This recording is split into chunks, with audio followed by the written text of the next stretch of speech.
Emisija Zavičaj, Slobodna krajina. Drino vodo, zavičajna rijeko, zažubori jače, ja sam ti daleko. Autorska radio emisija koja gaji uspomenu na srpski radio Slunj. Namijenjena prognanim krajišnicima i svima koji svoj rodni zavičaj vole i u srcu nose. Autor emisije Sava Smoljanović. Da ne bude nikad izbjeglica.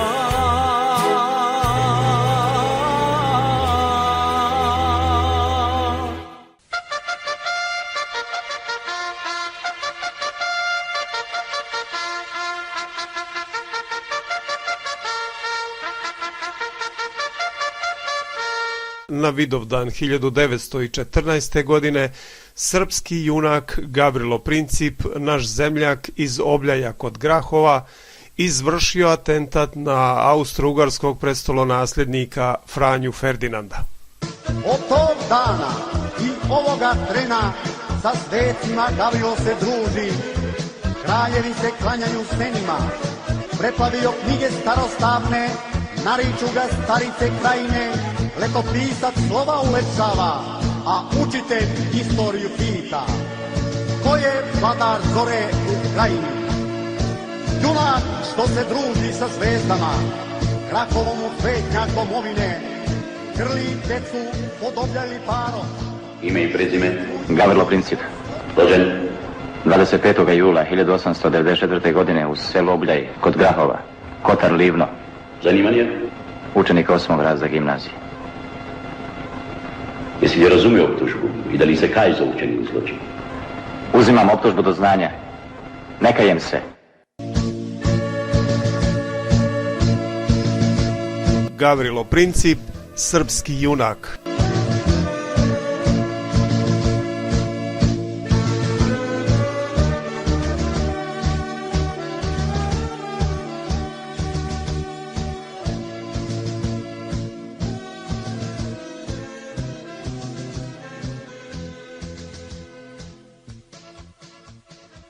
Poslušajmo predavanje o Vidovdanu i značaju Vidovdana i kosovskog mita među Srbima kroz vijekove, govori Tihomir Božić.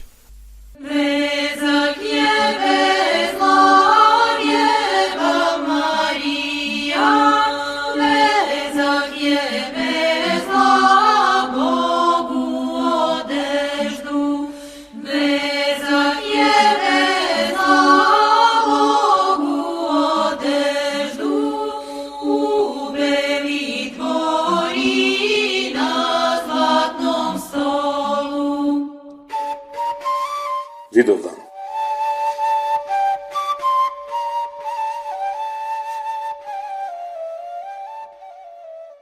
Čovječe koji srpskim zemljama stupaš, bio ti došljak ili živeći tu, kogod da si što god, kad dođeš na polje ovo, koje se zove Kosovo, i po njemu cijelom uzreš puno kostiju mrtvih. Početak je natpisa koji je despot Stefan Lazarević 1403. godine podigao na mesto gde su Turci pogubili oca njegovog kneza Lazara, a blizu crkve Samodreže u kojoj se srpska vojska pričestila pre bitke. Natpis se završava. I sve ovo rečeno završi se ljeta 6897. ili 1389. Indikta 12. mjeseca 15. u dan utorak, a čas je bio 6. ili 7. ne znam, Bog zna. Ljeto je današnjih 7533. ili 2025. godina. Vidovdan 28. jun, dan kada proslavljamo Svetog Vita i Svetog Amosa.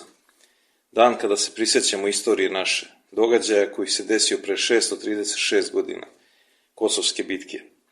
Bitke u kojoj su se sukobile srpska i turska vojska. Posle Maričke i bitke na Pločniku, to je bila treća odlučujuća bitka u nizu i odigrala se na Kosovu polju. Posle početnih srpskih uspjeha i ubistva sultana Murata od strane Miloša Obilića, Turci su uspjeli da živog uhvate kneza Lazara i mnogu srpsku vlastelu, kojima su potom bila osečene glave. Na kraju bitke poginuše oba vladara, mnoga srpska vlastela i vitezovi. Na crkvama širom Evrope zvonila su zvona u čast srpskog oružja. Čak i na crkvi Notre Dame u Parizu. Turska vojska se posle završene bitke povukla i više od 60 godina trajala je još srpska država. Tu po završetku Kosovske bitke počinje naš mit, kosovski, po našem shvatanju najveći od svih mitova. Kroz mit projavljuju se najbolje osobine našeg naroda, govore o tom događaju kao o svetoj priči i prenose se u posebnim prilikama. Uvek iznova svakoj novoj generaciji Srba i postaje obrazac ponašanja. Veljko Petrović, veliki srpski pisac, kaže da je kosovski mit, po našem shvatanju i osjećanju, najuzvišeniji od svih mitova, i od olimpijskog i od Gralovog. Nenagnati sudbinom, niti u zanosu asketičnog čišćenja, već svesno ponirući hrabrost slučnom neumitni istinu u svoju dušu, mi smo sebe same osudili na kosovski poraz, na muke robovanja i na potucanje od nemila do nedraga. I to Lazarevo skrušenje i voljno polaganje svoje ovenčane glave na panj, mesto i radi miliona glava, to je naš ponos i pobjeda. To čini naše čojstvo, Srbe od Kosova. Zna Lazara, znali su njegovi stratezi, da se prema svim podacima i izgledima mora podleći, ali su oni ispunili svoj poziv do kraja. Naši su tačno ocenili strašnu azijatsku bujicu i nisu se uklonili. U tome je opšti i večiti značaj Vidovdana. Da Lazar pristao na kakav kompromis, izneverio bi se visokoj istorijskoj misiji koju su oni, njegovi vitezovi, imali da začnu, a njihovi potomci da vekovima do današnjeg dana verno izvršuju. I da se Lazar pokorio, Turci bi mu uskoro preplavili zemlju, ugasili bi ugled i njegove knežarske krune i srpske vlastele uopšte. Ovako udarna i otporna snaga, viteško samopoštovanje vladara i njegove plemenite vojske izazvaše u protivniku dovoljno respekta i nagnaše ga da on sam potraži neki kompromis sa tim dostojnim neprijateljem, koji mu je zakrčio put na sever i zapad, kao stvarenju sna o Otomanskoj imperiji. To je značaj našeg Vidovdana. On je za nas bio i ostaje takav. Stvarna snaga koja podržava i pokreće. I na posledku nadahnula je naše domovinsko-patriotsko osjećanje visokom etikom, gotovo tajanstvenom verom da je naša otadžbina data njenim sinovima od više duhovne sile.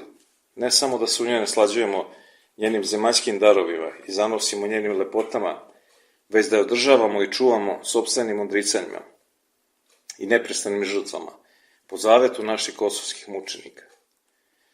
Oduševljeno kaže Veljko Petrović, nema Srbina kome ne bliješte oči, kad pred sobom zamisli kosovskoga viteza, koji u praskozori Vidova dana poleteo da radosno, prkosno podnese najvišu žrtvu blagorodnog čuvstva. Poleteo da svome knezu dokaže ko je vjera, a ko ne vjera. Da krvlju svojom spere uvredu, da svojim podvigom pobedi Vuka i da doprinese pobedi srpskog oružja. Trenutno uzalud, i to je tragično osjećanje života srpskog naroda. Trenutno treba poginuti, pretrpeti privremeno poraz, ali razvijajući vrline poštovanja do kraja, da bi narodna celina u budućim generacijama ideju celine iznela neokrnjeno, pobedonosno.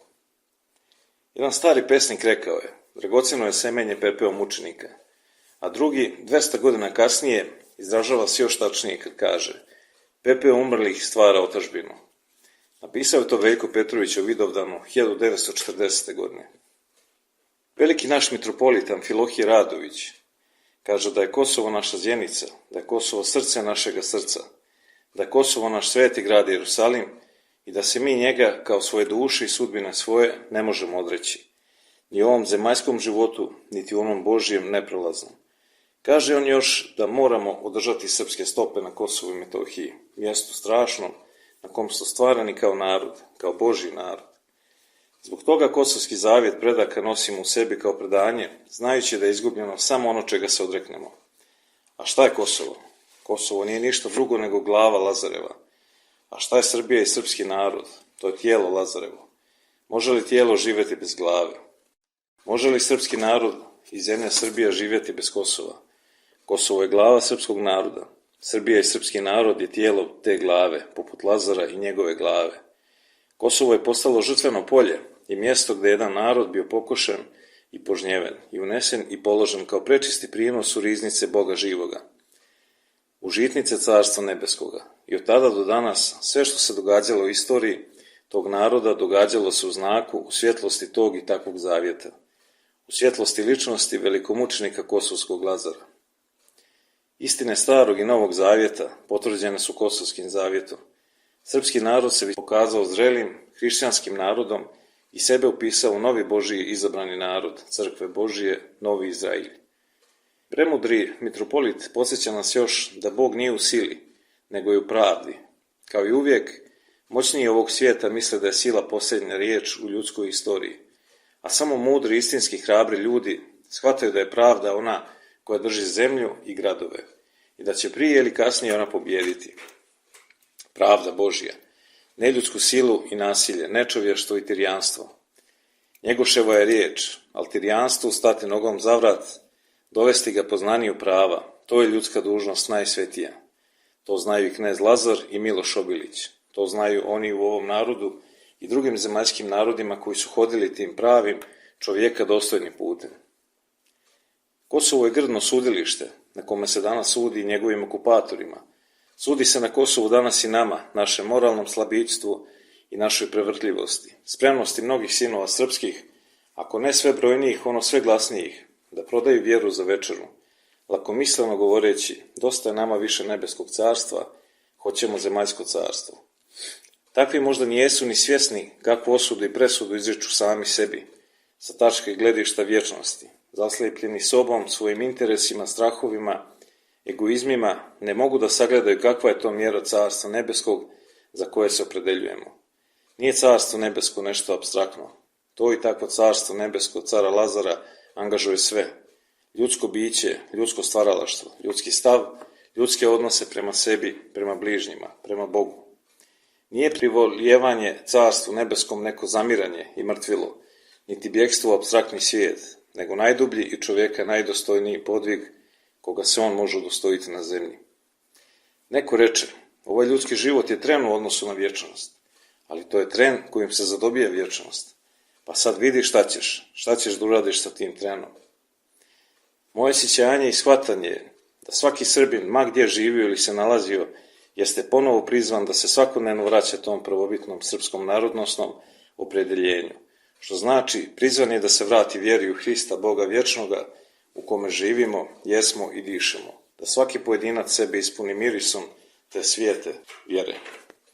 Pola veka pre mitropolita Amfilohija, jedan drugi naš vladika, svetitelj srpski Nikolaj Velimirović, mnogo je vremena posvetio pisanju Kosovu i Metohiji, Kosovskom boju i carevom zavetu, približavajući srpski narod svojim korenima, svojoj suštini, pokazujući ličnim primjerom kako se kroz patnju i trpljenje, ostajući veran Bogu, sebi i svom narodu, čovjek uzdiže do najvećih visina.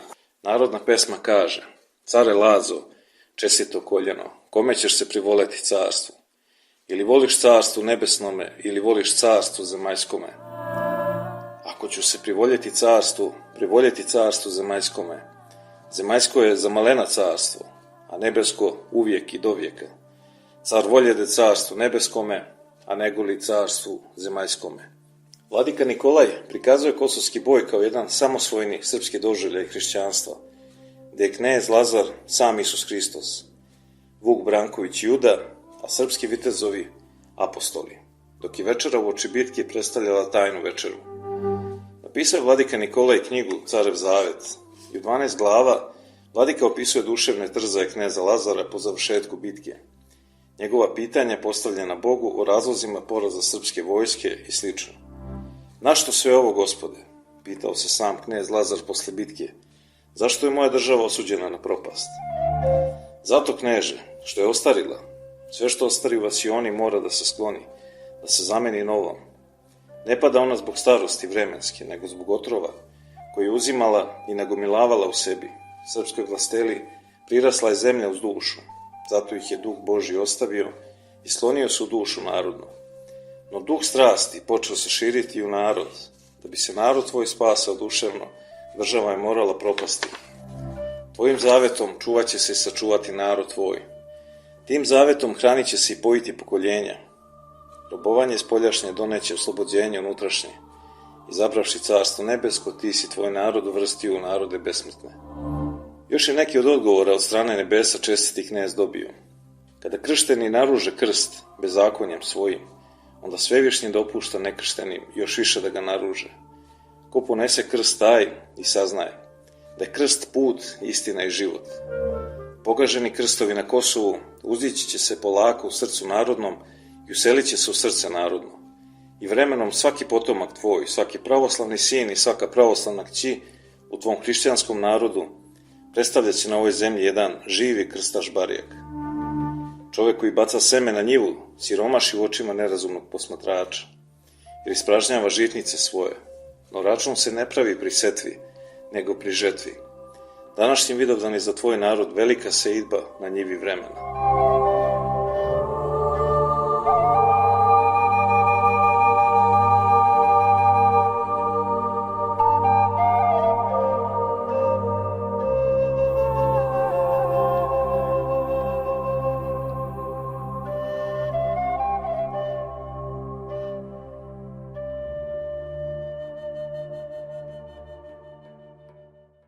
Gazili nam pošajkači, a tada smo najjači. Palili nam crkve stare, freske i oltare, platio si za to tuđi care.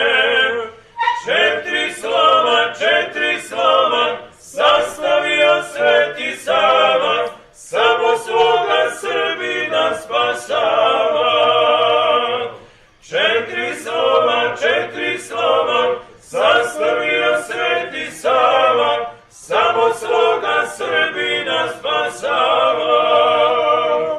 Sačuvajmo Studenicu i biseravanicu, sačuvajmo krsnu slavu, Gazimestan travu, na njoj Lazar dade carsku glavu. 4 slova, sastavio Sveti Sava, samo svoga Srbina spasava. 4 slova, sastavio Sveti Sava, samo svoga Srbina spasava. Da dodamo još i sljedeće reči vladike Nikolaja, izrečene na temu Kosova i Kosovskog zaveta. Greše oni koji govore, Kosovo je zaustavilo točak naše istorije. Unakazilo nas je, da nije bilo Kosova, mi bi danas bili veliki narod. Baš Kosovo nas je učinilo velikim narodom. Ona je naša narodna Golgota, ali isto vreme naše narodno vaskrsenje, duhovno i moralno. Jer ono je zaustavilo moralno propadanje našeg naroda. Morao je čestiti Lazar na Kosovu poginuti, zato što se privoleo sudbi Hristovoj i carstvu Hristovom. Morao je umreti za istinu da bi vaskrsao u slavi. Znao je vladika Nikolaj često da podsjeti. Dugim trpljenjem Srbi su se osnažili i podmladili i od svojih pravotaških greha očistili. Oni su se osposobili za ponovnu slobodu i kulturu. Trpljenje je za njih bilo čistilište i očeličenje, padanje i ustajanje, gubljenje i dobijanje. To je istorija jednog naroda na svom zemaljskom igralištu. No snažan narod dokazuje se junak pri padanju, kao i pri ustajanju. Snažan narod može da pokaže veće junaštvo pri svome padu, no slab narod pri svome ustajanju. Snažan pada sam i ustaje sam. Slab pada naslanjajući se na drugoga. Oni koji se mršte na Kosovo, koji ga podništavaju, osuđuju, mrze ili smatraju nesrećom i propašću, oni gledaju očima, a ne duhom, i cene tehnički, a ne moralno. A pravi Srbi, što u kosovskom smislu znači pravi hrišćani, neka blagodare Gospodu, Bogu što im je dao Kosovo, ponos i utehu, i nepresušni izvor najizvršenijih nadahnuća, čistilište savesti svih pokoljenja do kraja vremena. I zaista narod se održao i sve izdržao, blagodareći Kosovu i crkvi. Crkva mu je bila tumač Kosova, a Kosovo tumač svega što se dogodilo, pre i posle propasti zemaljskog carstva srpskog. Pomoću ta dva verna tumača, narod je shvatio suštinu slobode. Shvatio je da je sloboda dar Božiji, da je svetinja i da je nerazdvojna od časnog krsta. Ko se ogreši o časni krst, ogrešio se o slobodu i obratno. Sloboda je svetinja, otuda je naziv sveta sloboda. Ne može se istorija srpskog naroda pisati samo mastilom, nego i krvlju i suzama i srca. Rekli su još o Kosovu. Miloš Crnjanski pomenuo je u svom delu o Svetom Savi da su Turci uništili srpske feudalne države, da su obezglavili narod, ali srednjovekovna crkva i prosveta preneta iz stoljeća u stoljeće svom svojom silinom i ona je u narodu udahnula dušu. Po rečima najmudrije Srpkinje Isidore Sekulić, srpstvo to nije hleb i škola i država, nego je Kosovo. A Kosovo je grob, grob u kome je sve zakopano, a Vaskrs ide opet preko groba. Vaskrsenje ne biva bez smrti. Pitanje Kosova je pitanje duhovnog, kulturnog i istorijskog identiteta srpskog naroda. Vidovdan neka ne bude samo dan parastosa, nego neka bude dan rođenja obnove, veličine i žive ideje. Ideje koja će nas svrstati u jedan lanac, da ljubavlju i kulturnom snagom stegnemo i zagrlimo razuđene delove našeg narodnog tela. 1911. iz knjige Zapisi u mome narodu. Stevan Jakoljević je u srpskoj trilogiji napisao: suzama je zaliveno, pesmama je opevano. Muževna stremljenja nebrojenih generacija su kroz stoljeća bila usredsređena na njega. Teška tragedija ponirala je u duši, prenosila se sa kolena na koleno. Kroz nebrojene decenije kao neko večno stradanje, sveto i uzvišeno kao religije. Dah pobožne osjećajnosti i fanatičan zanos bi obujmio mlada srca pri pomisli na tužnom Kosovo. Ono je neodoljivo spajalo misli kao neki uzvišeni kult i postalo sveta zamisao cele jedne generacije. Profesor Milo Lompar zapisao je: Kosovski zavet od kojeg se živi, kojim se diše i misli.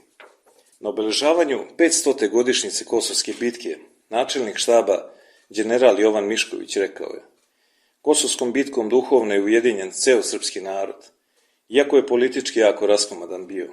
Izgubio je vlastelu, ali već smo prigrlili u crkvu, religiju, koja ga je čista i junačka iznela iz 500-godišnje patnje i borbe kao pobedioca.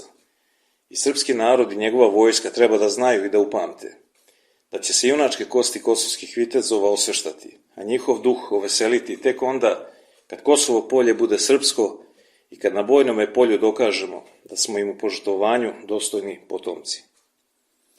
Godine 1912. ljubili su srpski ratnici svetu zemlju. Kosovo je oslobođeno od nevernika. Vekovi, ali ostvareno. Ispred čete vojvode Vuka, dobrovoljac Milan Rakić recituje svoju pesmu Na Gazimestanu.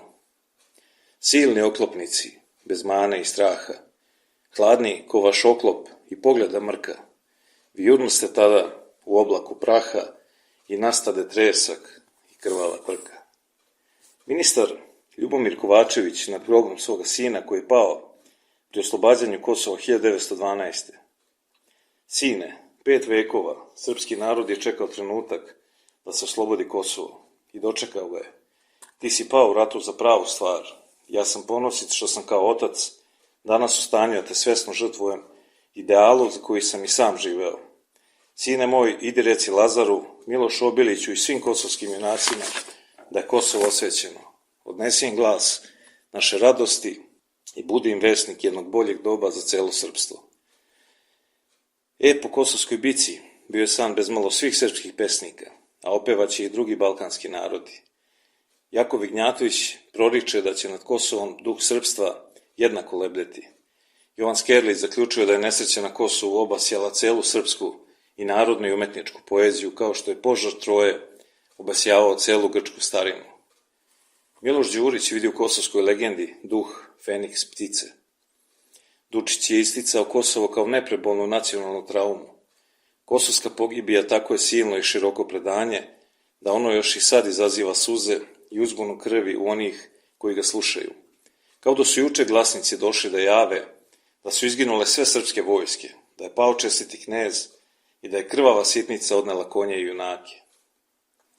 Dobrica Ćosić kaže u knjizi Vreme smrti da Kosovo za nas Srbe nije najvažnije kao istorijski događaj. Kosovo je naše biće, naša kob, naš izraz. Književnik i diplomata Ljubomir Nenadović je u svojoj knjizi Pisma iz Italije zabeležio razgovor sa vladikom Njegošem, gde Njegoš kaže: nemamo niđe naše kuće, izgorjela je na Kosovu. Na Kosovu da se sastanemo, da mi naše stare pokajemo. So čim ćete izaći pred Miloša i pred druge srpske vitezove, koji žive dok sunca grije. Neka bude borba neprestana, neka bude što biti ne može. Gorski vijenac Njegoš. Ovim Njegoševim rečima Ivo Andrić otkriva devizu koja liči na apsurd, a koja je u stvari životna istina sama. Kosovo se nije dalo potisnuti u zaborav, sve dok je u narodu neostvareni ideal slobode, ali ni po to. Matija Bećković je nadahnut Kosovom rekao, još pre Kosova, Srbija se rodila na Kosovu. Srbin je onaj koga se Kosovo tiče, zato nemamo ništa ravno Kosovu, ni u istoriji svojoj, ni na svojoj geografiji. Nemamo čvršćeg uporišta, ni jačeg duhovnog središta. Kosovo je ognjište oko kojeg je skupljan, okusnica oko kojeg je sadenut, kolevka u kojoj je odrastao srpski narod. Kosovo je najdublja rana, najduže pamćenje, najživlja uspomena, najmiliji pepeo srpskog naroda, zaokretnica sa koga je najviše porasla naša duša. Na kosovskoj okućnici je sahranjen ceo srpski narod, zato tom zemljom Srbi ne mogu trgovati. U 550. godišnjici Kosovske bitke prepodobni otac naš Justin Popović najsnažnije potvrđuje svevremenu životvornu realnost vidovdanskog etosa. Danas je 550. Vidovdan. Sa visoke kosovske osmatrašnice vrši se smotra na celokupnom istorijom našom od Kosova do danas. Vrše je Sveti Sava i Sveti Kosovski knez. Sve što je ušlo u našu istoriju koja sastavni deo njen, oni mere nepogrešnom merom. Merom vidovdanskog evanđelja i vidovdanske etike. Bez ovog evanđelja niti je sveštenik pravi sveštenik, niti državnik pravi državnik, niti vojskovođa pravi vojskovođa, niti vladika pravi vladika. Što je telo bez duše, to je naš čovek bez vidovdanskog evanđelja i vidovdanske etike. Poznati jugoslovenski filozof Vladimir Dvorniković u svom delu Karakterologija Jugoslovena piše: iako se svetitelj Lazar nebeskom privoleo carstvo, njegova žrtva sa ostalim junacima donosi nov život. Misterij tog kulta osniva se na jednom dubokom zakonu kontrasta. Sećaj se smrti da se digneš u jedan viši i puniji život. Veliki naš pisac, Nobelovac, Ivo Andrić, napisao je u svom delu o Njegošu i Vuku. Njegoš je prototip kosovskog borca. I kao pesnik, i kao vladalac, i kao čovek, on je oličenje kosovske borbe, poraza, nesalomive nade. Kosovska tradicija je za Njegoša život sam. Za Njegoša je Kosovo jedan datum koji utiče na sve odluke i rešavanje najkonkretnijih pitanja. Sva je drama našeg naroda počela na Kosovu.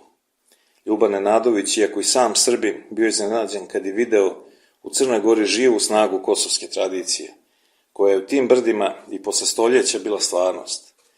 Isto toliko bliska i stvarna kao hleb i voda.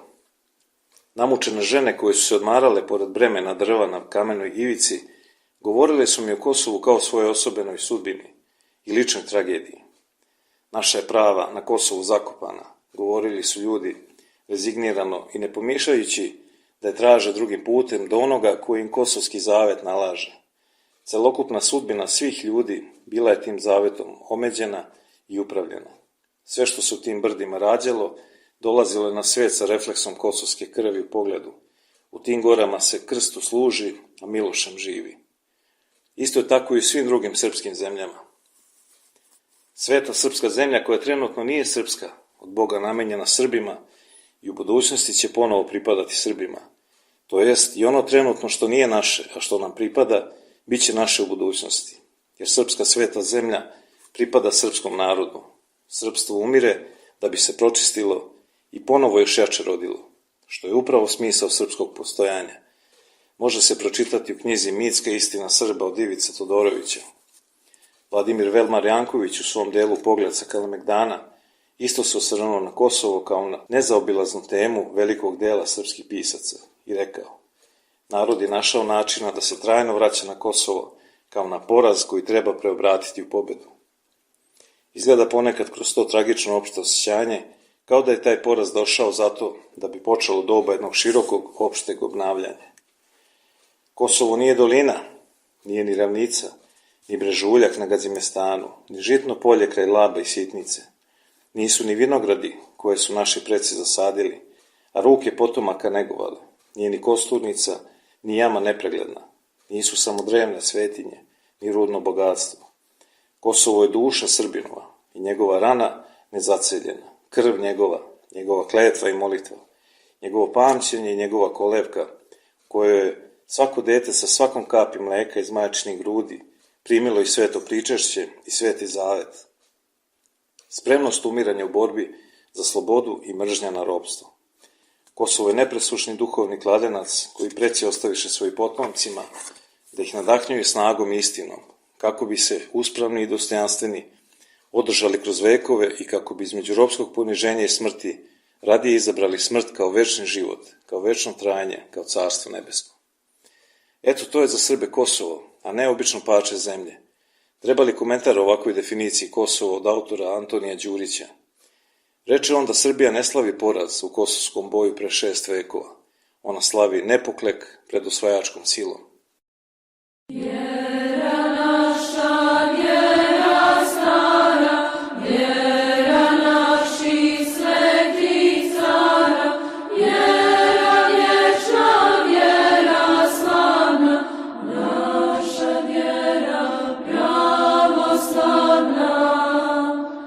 Dovoljno snažno zvuči i sljedeći tekst istog autora pod nazivom Ikona Srpske pravoslavne crkve u Kosovu. I bio utorak, dan 15. ili 28. meseca juna, leta gospodnjega 1389. I bi Vidovdan, dan tuge i ponosa, dan pada i slave, dan smrti i u istom danu čas vaskrsenja.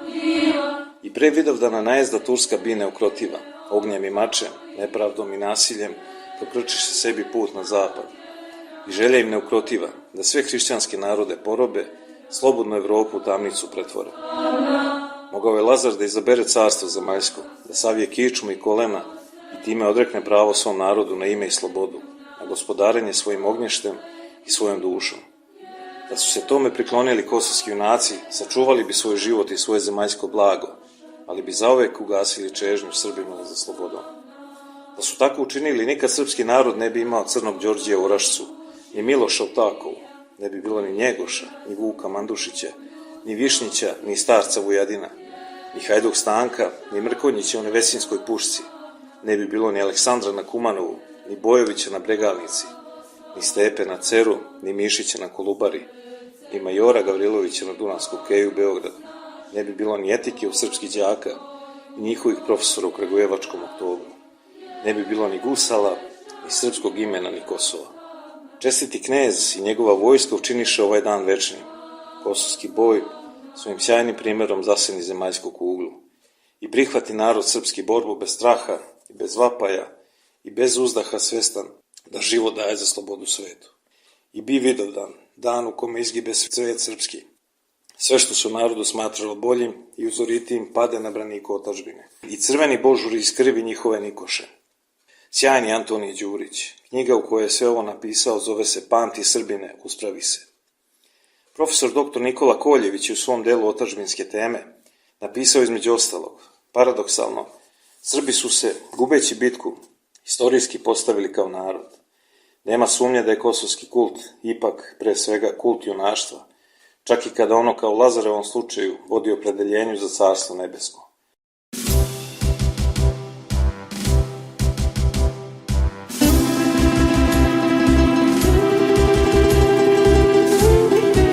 Đakon Ljubomir Ranković piše: Kosovo će u 21. veku biti mera i provera svih nas, od skromnih trudbenika svakodnevnice do patrijarha i vođe srpskog plemena. Ne budemo li dostojni Kosova, nećemo biti dostojni ni svoga zemaljskog postojanja. Nestaćemo kao da nas nije ni bilo, a na našem mestu živeće neko drugi. Poznati profesor i arheolog Đorđe Janković piše u svojoj knjizi Zabranjena arheologija Srba. Smatram, na osnovu onog što znam o srpskoj prošlosti i mitu, da smo narod sa zadatim putem i da ćemo nestati ako ga napustimo. Dušan N. Petrović kaže da srpski narod nema skuplje reči Kosovo, ni dragocenije stvarnosti, ni veće svetinje, prošle, sadašnje, buduće, nego što je stvarnost i svetinja Kosova. Za sada vas pozdravljam starim srpskim pozdravom kojim su se vekovima Srbi pozdravljali pri sastancima i rastancima. doći će Vidovdan.